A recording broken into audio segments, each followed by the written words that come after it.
In this video, I'm going to show you how to replace the dipstick tube on this Volkswagen Jetta. Let's get into it.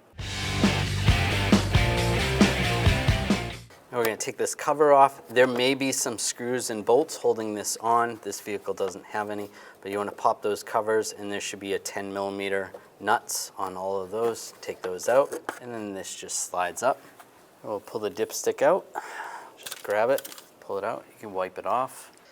Now we're going to grab the old dipstick tube and just pull it straight up, just like that. It pulls straight out.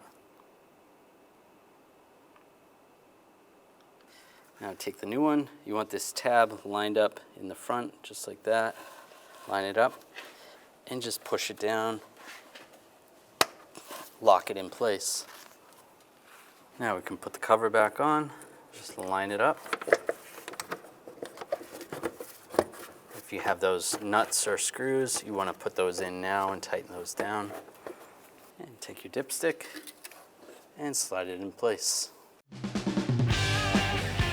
When only the best will do, demand TRQ. The only company that lets you view before you do. TRQ is committed to offering the highest quality aftermarket auto parts that are engineered for peace of mind.